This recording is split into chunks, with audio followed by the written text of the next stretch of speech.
before I get started. Okay. Everything ends, everything dies. So, I'm banged out from these allergies. Sorry. I look worse. Like it's like I have a cold, but it's allergies, I swear. Ugh. Anyway, oh, so bad. Day finally came. Got the info that to leave the tower, to leave the Tower of Power by July 1st of this year, which is in a few months, which is like impossible for a lot of people. It's devastating news.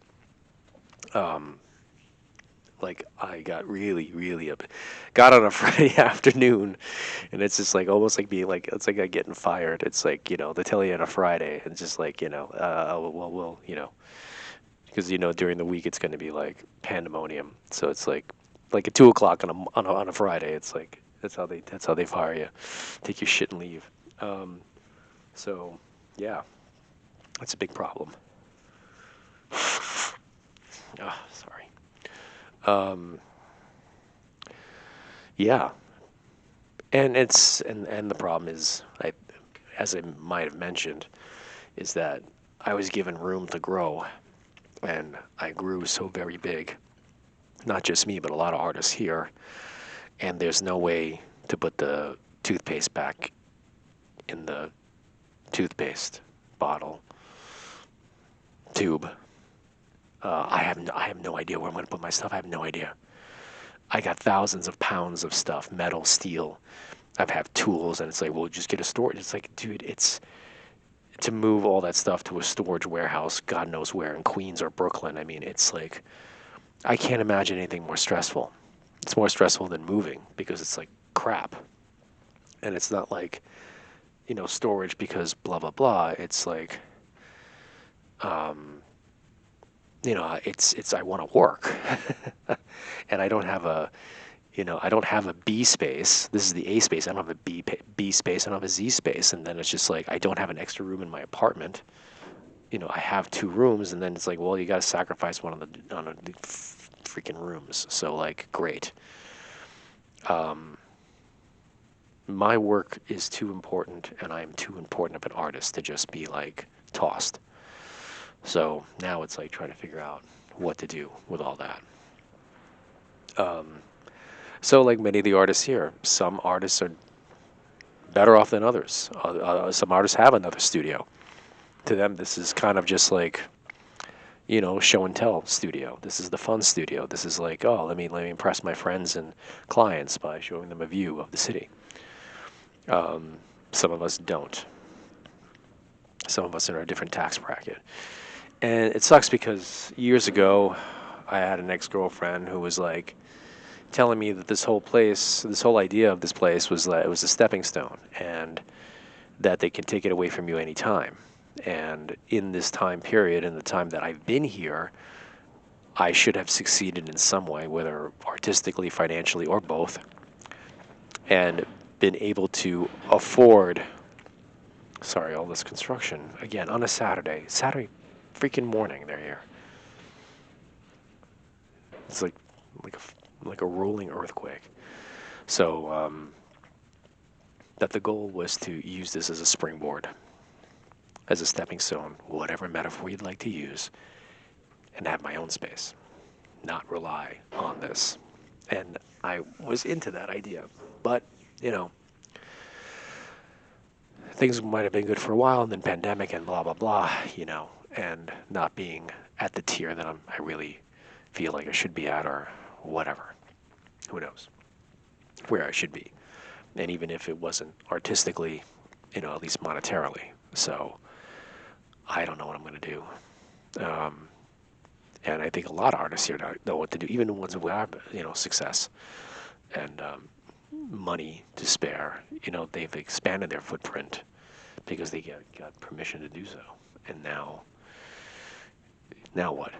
So that's pretty much it. I don't to go on and on and on about this, that, and the other thing. I don't know. Um, so gross. Oh, it's so gross.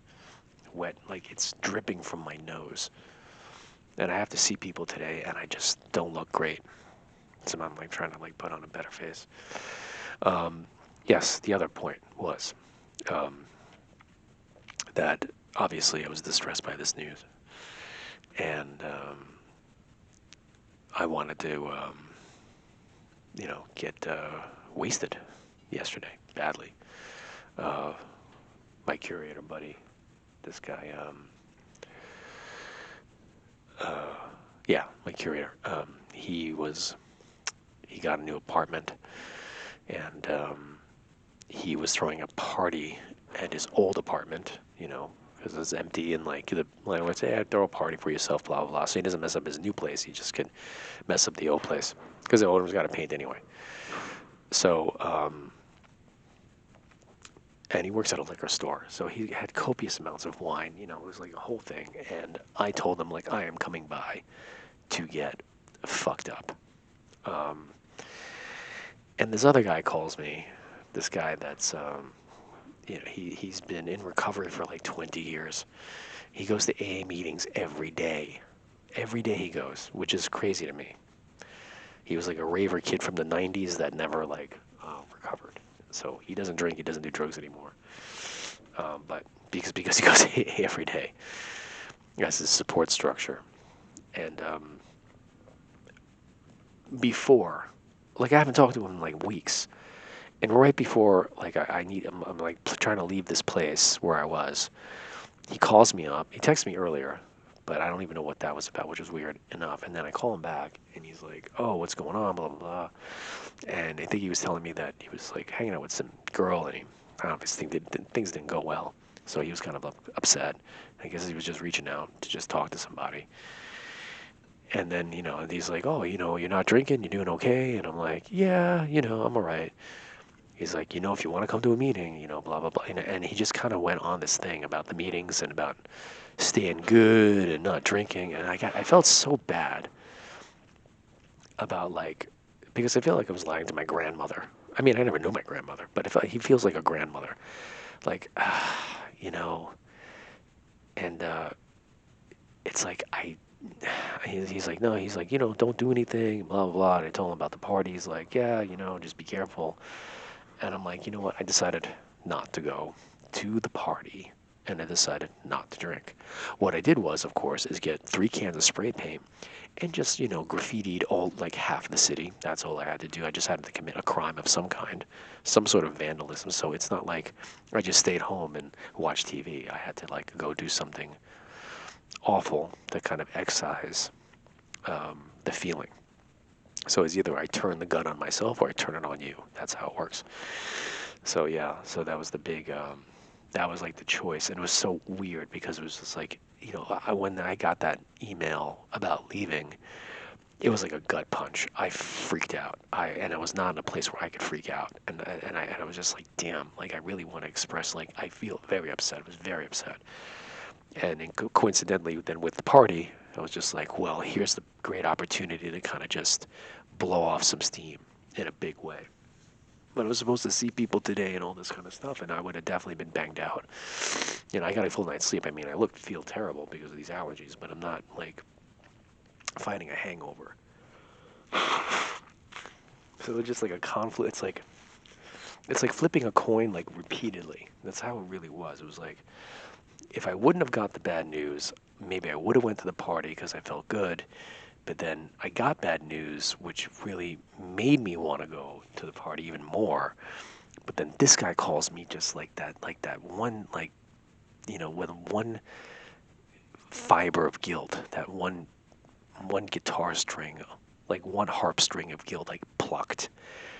And it's just like, yeah, well, who's this guy? There's nobody, but it's just, but he made me feel like bad, and I guess I felt bad. I felt like, because he was like, no, no, no, you're doing all right, blah, blah, blah, and I'm just like, damn it, I'm not gonna, I can't lie to the guy. And then I told him this morning, like at 5 in the morning when I got up, I was like, I didn't go to the party. And he was like, oh, that's great, it's like, but it's like, I missed the party though. So, yeah, it's all like flipping and flipping and flipping and flipping, one thing does another thing, but then you turn it back and then you do something else, and it's just like over and over again. So you don't even know if the bad news saved you, or stepping back from the reaction of bad news and just thinking about the problem, because that's also the thing, is just overreacting to freaking everything all the time, which is a great talent of mine. Just go totally emotional because you heard something, because I can't process anything bad. I just immediately just want to break something or punch someone in the face. But that's what being Polish is about, right? Complete brutal, blood attack, or taking out on myself and then being out, turning the whole night into a whole woe is me thing, which would have been also not good. So, my stomach's growling. Did you hear that? Okay, I'm hungry. All right, that's enough. Yeah.